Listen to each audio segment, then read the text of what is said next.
ተብለው የሚጠሩ ነው ማለት ፕሮቴስታንት ተብለው የሚጠሩ ቤተ እምነቶች ወደ 200 አካባቢ ገደማ ደርሰዋል። ሴት አምላክ አለች የሚሉ ፕሮቴስታንቶች መጥተዋል። እኔ ይሄንን ከልብ ያፍልቅ አይደለም እየነገርኩት ያሉት። ፕሮቴስታንት የሆኑ ደቡብ ኮሪያ ያላችሁ ሰዎች የምትኖሩ ሰዎች እንዲህ አይነት ፕሮቴስታንቶች እንዳሉ ታውቃላችሁ። ሕያው እግዚአብሔር ምስክሬ ነው። ምናልባት ፕሮቴስታንት የሆናችሁ አማኞች ላታውቁት ትችላላችሁ፣ መረጃው ላይኖራችሁ ይችላል። አገልጋይ የሆኑ ሰዎች ግን ያውቁታል። እንዲህ አይነቱ መረጃ ያላቸው አይመስለኝም። ምክንያቱም እንዲህ አይነት ዜናዎች በብዛት የሚተላለፉት በኢትዮጵያ ኦርቶዶክስ ተዋሕዶ ቴሌቪዥን ጣቢያ ላይ ነው።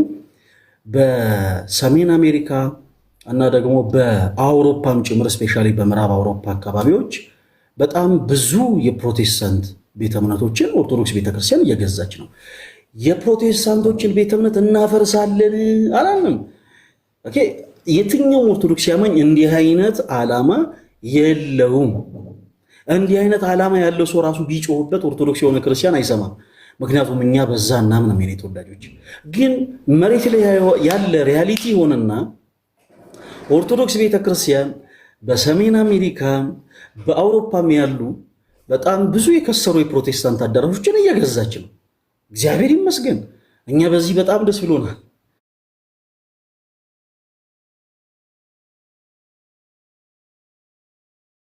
መፈጠሩ አይቀርም። ለምን? ምክንያቱም ፕሮቴስታንት የሚለው ቃል የብዙ ቤተ እምነቶች መጠሪያ ቃል ነው። በጣም ብዙ ፕሮቴስታንት የሆኑ ሰዎች የሌላቸው መረጃ ልንገራችሁ። ፕሮቴስታንት ተብለው የሚጠሩ በጣም ብዙ ቤተ እምነቶች አሉ። በአስተምህሮ በትምህርትም ይሁን በተለያዩ አይነት መጽሐፍ ቅዱስ ኮንሰፕቶች ልዩነት ያላቸው ፕሮቴስታንት ተብለው የሚጠሩ በጣም ነፍ ቤተ እምነቶች አሉ። እነዚህ የተለያዩ ቤተ እምነቶች ፕሮቴስታንት ነን ብለው አንድ የሚሆኑት ኦርቶዶክስ ቤተክርስቲያን እስካለች ድረስ ብቻ ነው። የኦርቶዶክስ ቤተክርስቲያንን አስተምሮ ጫና ለመቋቋም እንደውም ቅርብ ጊዜ የኢትዮጵያ ወንጌላውያን አብያተ ክርስቲያናት ህብረት የሚል ካውንስል አቋቁመዋል። ማህበር ማለት ነው። ያ ማህበር የተቋቋመው የተለያዩ ኢትዮጵያ ውስጥ ያሉ ፕሮቴስታንት ተብለው የሚጠሩ ቤተ እምነቶች አንድ ላይ ክሬት ያደረጉት ማህበር ነው። ለምን ተቋቋመ? ሕያው እግዚአብሔር ምስክሬ ነው። ምናልባት ፕሮቴስታንት የሆናችሁ አማኞች ላታውቁት ትችላላችሁ፣ መረጃው ላይኖራችሁ ይችላል። አገልጋይ የሆኑ ሰዎች ግን ያውቁታል። እኔ ስናገር የምናገረው ለማተቤ ነው። ቅድም እንዳልኳችሁ ፕሮቴስታንት የሆነን ሰው ለማናደድ አይደለም፣ ፕሮቴስታንት የሆነን ሰው ለማበሰጨት አይደለም። ሪያሊቲው ነው የምነግራችሁ። የወንጌል አማኞች አብያተ ክርስቲያናት ህብረት ካውንስሉ ራሱ ሲቋቋም የተቋቋመው የኦርቶዶክስ ቤተክርስቲያንን ተጽዕኖ ለመቋቋም ነው። ትልቁ ፖይንታቸው ያ ነው። በአስተምሮ ደረጃ ግን ይለያያሉ። በመጽሐፍ ቅዱስ ኮንሰፕት ይለያያሉ። በጣም ልዩነት እየፈጠሩ ያሉ ቤተ እምነቶች ከአንዱ ቤተ እምነት ሌላ ቤተ እምነት እየተቋቋመ ከአንዱ ቤተ እምነት ሌላ ቤተ እምነት እየተቋቋመ በጣም የፕሮቴስታንቲዝም አመለካከት የተለያየ እየሆነ ስለመጣ ኢትዮጵያ ውስጥ አማኙ ግራ ተጋብቶ ወደ ቀደመችው መንገድ ክርስቶስ ራስ ወደ ሆናት ወደ ኦርቶዶክስ ቅድስት ቤተክርስቲያን መመለሳቸው አይቀርም። ስለዚህ በዚህ አይነት መንገድ ደግሞ ከቀጠሉ አዳራሾቻቸውን ለኛ መሸጣቸው አይቀርም የሚል ሐሳብ ነው ያስተላለፉት ፕሮቴስታንቶች ወንድሞች። አደራ በኔጌቲቭ ኢነርጂ እንደው እንዳትመለከቱት፣ በተቃራኒ አይነት አመለካከት እንዳታዩት። እሺ የኔ ተወዳጆች፣ ይሄንን ለምን አለን? ቅድም እንዳልኳችሁ ኢትዮጵያ ውስጥ ያሉ ፕሮቴስታንቶች በጣም የተለያዩ ናቸው። ይህንን ፈለገ አትናቴዎስ ሲናገር ከልቡ አፍልቆ ነው የሚነግራችሁ አይደለም። ላሳያችሁ፣ እንደው በማስረጃ ነገሮችን እንድትረዱ አንዳንድ ማስረጃዎችን ላሳያችሁ። መጨረሻ ላይ ፕሮቴስታንቶች ወንድሞች እድል እሰጣለሁ። እሺ ለእናንተ እዚህ ጋር ሰማጣው አያችሁ፣ ጥራት ጎደለው። እሺ ሁላችሁም ኮፒ ሊንክ አድርጉ። እሺ እዚህ ጋር የምትመለከቱት አሁን እዚህ ጋር የማሳያችሁ ጉዳይ ፕሮቴስታንት አማኞች ያላመኑበትን እኛ ልክ እንዴት ነው ብር እንደተሸለመ ሰው ወስደን የምንለጥፈባቸውን ነገር አይደለም ያመጣሁት። ቀደም እንዳልኳችሁ ፕሮቴስታንት ተብለው የሚጠሩ በጣም ብዙ ቤተ እምነቶች አሉ እና እነዛ ቤተ እምነቶች መካከል 64ቱ ቤተ እምነቶች በቅርቡ 63 ሆነዋል። አንዷ ወጣለች ከዚህ ካውንስል ማለት ነው። ሰው የኢትዮጵያ ወንጌላውያን አብያተ ክርስቲያናት ህብረት የሚል ካውንስል ክሬት ያደረጉ ቤተ እምነቶች በራሳቸው ዌብሳይት ላይ ያስቀመጡትን መረጃ ነው ያመጣውላችሁ። ራሳቸው ያስቀመጡትን መረጃ ኦኬ፣ እነሱ ያላመኑበትን አይደለም የሚያምኑበትን አምነው የተቀበሉትን ሐቅና ሪያሊቲ ነው ያመጣውላችሁ። አሁን በእንደዚህ አይነት ጉዳይ የሚበሳጨው የሆነ ፕሮቴስታንት ሲኖር ኦርቶዶክሳውያን በዚህ ገብቶ ኦርቶዶክስ ቤተክርስቲያን ጭራሽ የማትለውን ጉዳይ ሁሉ ሊል ይችላል። እንድትረዱ የምፈልገው ነገር በሰከነ መልኩ በተረጋጋ መንፈስ ሆናችሁ እውነታውን እንድታዩ ብቻ ነው። እሺ የኔ ተወዳጆች፣ ኦኬ ሰው ቀደም እንዳልኳችሁ ኢትዮጵያ ውስጥ ያሉ ፕሮቴስታንት ቤተ እምነቶች በቤተ እምነት ደረጃ 200 አካባቢ ደርሰዋል። የራሳቸው አጥቢያ ያላቸው የራሳቸው የሆነ አስተምህሮ ያላቸው ፕሮቴስታንት ተብለው የሚጠሩ ነው የምላችሁ። ፕሮቴስታንት ተብለው የሚጠሩ ቤተ እምነቶች ወደ 200 አካባቢ ገደማ ደርሰዋል። ከነዛ 200 አካባቢ ገደማ ካሉ ደግሞ የፕሮቴስታንት ቤተ እምነቶች ውስጥ 64ቱ አንድ ማህበር አቋቁመዋል። ያ ደግሞ ወንጌላውያን አብያተ ክርስቲያናት ህብረት አባል ቤተ እምነቶች የኢትዮጵያ ወንጌላውያን አብያተ ክርስቲያናት ህብረት የሚል ነው ካውንስሉ ማለት ነው። እዚህ ካውንስል ውስጥ ቅድም ሳነብ እንዳያችሁት እዚህ ጋር አባል ቤተ እምነቶች የሚላል። ኦኬ የኢትዮጵያ ወንጌላውያን አብያተ ክርስቲያናት ህብረት አባል ቤተ እምነቶች ይኸው እዚህ ጋር እንደምታዩት ተራ ቁጥር አለ። ከዛ እዚህ ጋር ደግሞ የቤተ እምነቶች ስም ደግሞ አለ። የቤተ እምነት አይደለም የሚለው እኔ አይደለም ያልኩት። ይኸው የቤተ እምነቶች ስም የቤተ እምነቶች ስም የኢትዮጵያ ወንጌላውያን አብያተ ክርስቲያናት ህብረት ይሄ ካውንስል ራሱ ማለትም ደግሞ የተለያዩ ቤተ እምነቶች አንድ ላይ ሆነው ክሬት ያደረጉት ይሄ ማህበር በአስተምህሮ ደረጃ የኛን ስም እያጠፉ ነው ብሎ ደግሞ የሚተቻቸው ደግሞ ሌላ የፕሮቴስታንት ቤተ እምነቶች አሉ። ፕሮቴስታንት ነን የሚሉ ተመሳሳይ የሆነ አገልግሎት እንሰጣለን የሚሉ ነገር ግን በአስተምህሮ ፍጹም የሚለያዩ በጣም ከነርሱ የራቁትን ደግሞ እነዚህ 64 ቤተ እምነቶች አንድ ላይ ሆነው ደግሞ ያወግዛሉ። እንደምታዩት የቤተ እምነቶች ስም ይላል። በጣም ብለርድ ሆኗል። እዚህ ላይ ሳመጣው ዌብሳይት ላይ ገብታችሁ የኢትዮጵያ ወንጌላውያን አብያተ ክርስቲያናት ህብረት ራሱ ካውንስሉ ያወጣው ላይ ማለት ነው ሄዳችሁ ዌብሳይቱ ላይ በደንብ መመልከት ትችላላችሁ። አንደኛ የኢትዮጵያ ገነት ቤተክርስቲያን አለ። ከዛ ሁለተኛ መሰረተ ክርስቶስ ቤተክርስቲያን፣ የኢትዮጵያ ሙሉ ወንጌል አማኞች ቤተክርስቲያን፣ አራተኛ የኢትዮጵያ ህይወት ብርሃን ቤተክርስቲያን፣ አምስተኛ የኢትዮጵያ ብርሃነ ክርስቶስ ቤተክርስቲያን፣ ስድስተኛ ባፕቲስት ባይብል ፎሎወርሺፕ ቤተክርስቲያን፣ ሰባተኛ የኢትዮጵያ ወንጌላውያን ሉተራን ቤተክርስቲያን፣ ስምንተኛ የኢትዮጵያ አዲስ ኪዳን መጥመቃውያን ቤተክርስቲያን፣ ዘጠነኛ የኢትዮጵያ አማኑኤል ባፕቲስት ቤተክርስቲያን እያለ በጣም 64 ቤተ እምነቶች ይዘረዝራል። ሁሉንም ጠርቼ መጨረስ ስለማልችል ማለት ነው። እነዚህ የምታዩቸው በአጠቃላይ አጥቢያዎች አይደሉም የኔ ተወዳጆች። ለምሳሌ ኦርቶዶክስ ቅድስት ቤተክርስቲያን አንዲት ቤተክርስቲያን ነች። የኢትዮጵያ ኦርቶዶክስ ተዋሕዶ ቤተክርስቲያን በተለያዩ ቦታዎች ላይ ደግሞ የራሷ የሆነ አጥቢያዎች አሏት። ኦኬ በተለያዩ ቅዱሳን ስም ትንቢተ ኢሳይያስ ምዕራፍ 56 ላይ በቅጥሬ በስፍራዬ ስማችሁን መታሰቢያ ይሆናል ብሎ አምላካችን እግዚአብሔር ለቅዱሳኑ ቃል በገባው መሰረት የተለያዩ አብያተ ክርስቲያናት በቅዱሳን ስም ተሰይመው አጥቢያ ሆነው ይጠራሉ። ኦኬ የኢትዮጵያ ኦርቶዶክስ ተዋሕዶ ቤተክርስቲያን ስንት ነች? አንዲት ቤተክርስቲያን። እዚህ ጋር የምትመለከቱት አጥቢያዎች አይደለም የኔ ተወዳጆች፣ ቤተ እምነቶች ናቸው። እነዚህ ቤተ እምነቶች የተለያየ አይነት አስተምህሮ ያላቸው ቤተ እምነቶች ናቸው። ለምሳሌ የሙሉ ወንጌል ቤተ እምነት አማኝ የሆነን ሰውና የመካነ ኢየሱስ አማኝ የሆነን ሰው እምነት ምንድን ነው ብላችሁ ብትጠይቁት የሚላችሁ ፕሮቴስታንት ነው።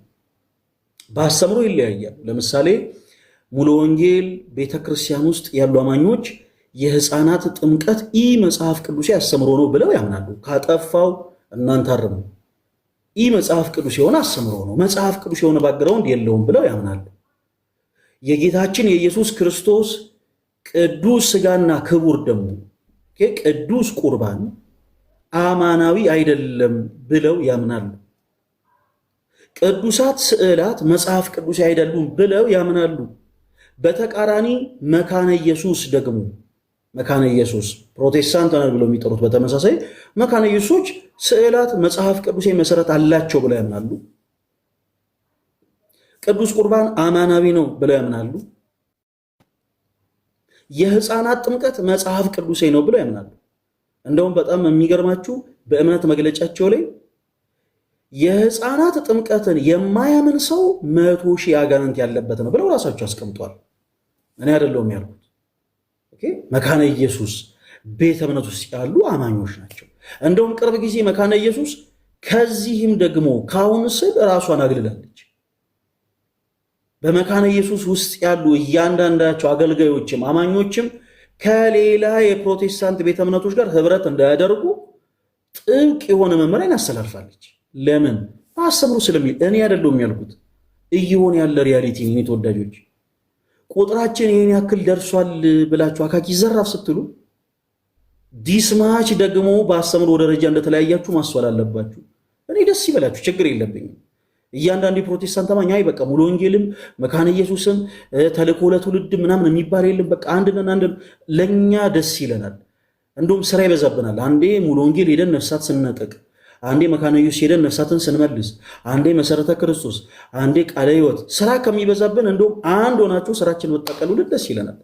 ግን አሁን ምድር ላይ ያለው ሪያሊቲ ምንድነው ስንል ከዛ የራቀ። እነዚህ በአጠቃላይ የምታያቸው በአስተምሮ ደረጃ የተለያዩ ናቸው። በአስተምሮ ደረጃ እንደተለያዩ ደግሞ ለመመልከት 5 ዓመት ላይቭ ስትሪማችን ላይ መጡ ፕሮቴስታንቶችን መመልከት ብቻ በቂ ነው።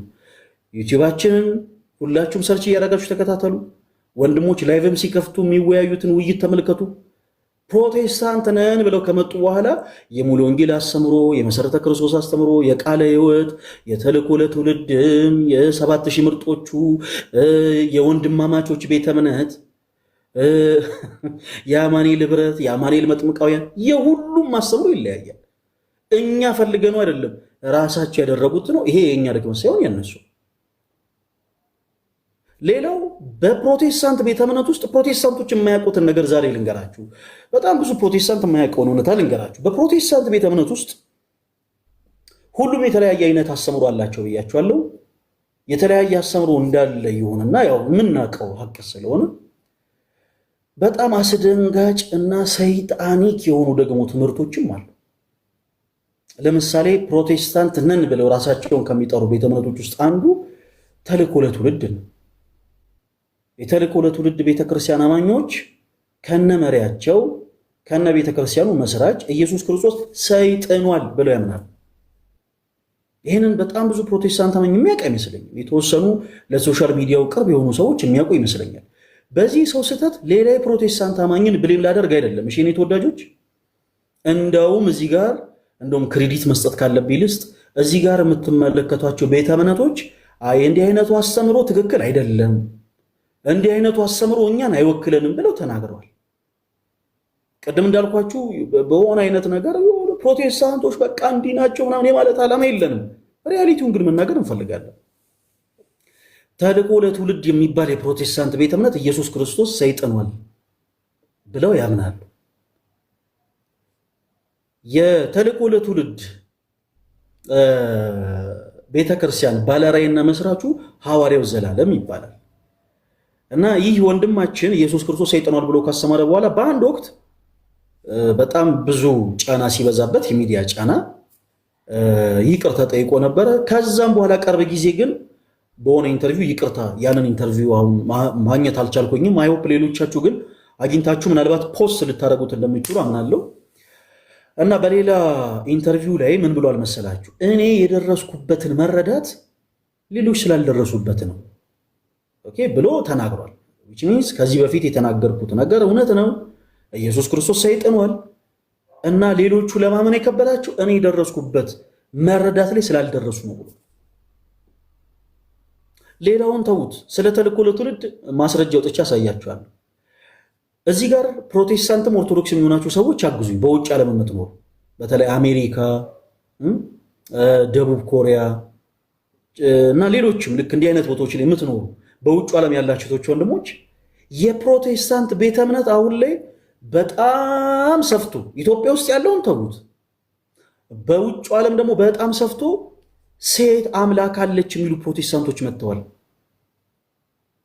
እኔ ይሄንን ከልቤ አፍልቄ አይደለም እየነገርኳችሁ ያሉት። ፕሮቴስታንት የሆኑ ደቡብ ኮሪያ ያላችሁ ሰዎች የምትኖሩ ሰዎች እንዲህ አይነት ፕሮቴስታንቶች እንዳሉ ታውቃላችሁ። አሜሪካ ውስጥም በአንዳንድ ቦታዎች ላይ የምትኖሩ ሰዎች እንዲህ አይነት አማኞች እንዳሉ ታውቃላችሁ። እንደውም ከፕሮቴስታንቶቹ የበለጠ መንገድ ላይ እንደዚህ አይነት አማኞች ሰዎችን ለመስበክ ይሞክራሉ። በዚህ ዓለም ሰው እስከ ዛሬ ድረስ የሚያውቀው ወንድ አምላክ እንዳለ ነው። እንግዲህ ለአምላክ ጾታ ሰጥተው ማለት ነው። ወንድ አምላክ እንዳለ ነው እና እስከ ዛሬ ድረስ ዓለም ያላወቃት ሄቨንሊ ማዘር አለች። ኦኬ ሄቨንሊ ማዘር አለች እና እሷ ደግሞ ሴት አምላክ ነች ብለው አዲስ የሆነች አምላክን እየሰበኩ ነው ፕሮቴስታንት ሆነ አማኞች 66 መጽሐፍ ቅዱስን ይዘው ማለት ነው። ሕያው እግዚአብሔር ምስክሬ ነው። ይሄንንም እምላችሁ ጥላቻ ኖሮኝ አይደለም። ማንም የትኛውም ፕሮቴስታንት ፖዚቲቭ የሆነው ይምጣ። በየትኛውም አይነት ማስረጃዎች በፍቅር ለመውራት እኛ ዝግጆች ነን። ሴት አምላክ አለች የሚሉ ፕሮቴስታንቶች መጥተዋል። በውጭ ዓለም የምትኖሩት ወንድሞች ምናልባት እዚህ ላይቭ ላይ እየተከታተላችሁ ሊሆን ይችላል። ይሄ ላይቭ ሪካርድ ግን ሲደርሳችሁ ኦፍኮርስ አዎ ትክክል ብላችሁ ምስክርነት እንደምትሰጡ እርግጠኛ ነኝ። ሄቨንሊ ማዘርን እየሰበኩ ያሉ አሜሪካና ደቡብ ኮሪያ ያሉ ፕሮቴስታንቶችም ጭምር አሉ። ኦኬ የተልእኮ ለትውልድ ማስረጃ እናውጣ። እሺ ለብዙዎቻችሁ በደንብ የሚታያችሁ አይመስለኝም። ኦኬ ማስረጃውን እንግዲህ በቪዲዮ እንግዲህ ፖስት ለማድረግ ሞክራለሁ። የኔ ተወዳጆች በጣም ያነ ማስተካክዬ ለማሳየት ልሞክር። እሺ እዚህ ጋር እንደምትመለከቱት ኢየሱስ ሰይጥኗል የሚለው ትምህርት ሐዋርያው ዘላለም እንዳስተማረ የሚናገር ማስረጃ ነው። ፍሊፕ ላድርገውና ካሜራውን ለእናንተ ለማሳየት ልሞክር። ኦኬ ሐዋርያው ዘላለም ጌታቸው ኢየሱስ በመስቀል ላይ ሳለ ሰይጥኗል ማለትም የሰይጣንን ማንነት ወይም ተፈጥሮ ይዟል የሚለውን ትምህርት ማስተማራቸውን በኢትዮጵያ ወንጌላውያን አማኞች ዘንድ ትልቅ የሃይማኖት ክርክር ውዝግብ አስነስቷል። ኦኬ ይህ ትምህርት የእምነት ንቅናቄ ወይም ደግሞ ወርድ ኦፍ ፌዝ ሙቭመንት በሚባለው በአንዳንድ ዓለም አቀፍ ሰባኪያን የሚሰበክ ስፒሪቹዋል ዴይዝ ኦፍ ጂሰስ ወይም ደግሞ የኢየሱስ መንፈሳዊ ሞት ከተሰኘው አስተምህሮ ጋር የተያዘ ነው። ይህንን በምዕራቡ ዓለም የሚሰጠውን አንዳንድ እንዳልኳችሁ ፕሮቴስታንት ተብለው የሚጠሩ ነገር ግን ትምህርታቸው ፍጹም ጽንፍ የያዙ የፕሮቴስታንት መምህራን የሚያስተምሩትን ትምህርት ሐዋርያው ዘላለም ጌታቸው በተልእኮ ለትውልድ በሚባለው ቤተ እምነቱ ኢየሱስ በመስቀል ላይ ሳለ ሰይጥኗል የሚል አስተምሯል። ይህንንም የተናገረው ፈለገ አትናቴዎስ ሳይሆን ራሱ የተልእኮ ለትውልድ መሪ የሆነው ሐዋርያው ዘላለም። የኔ ተወዳጆች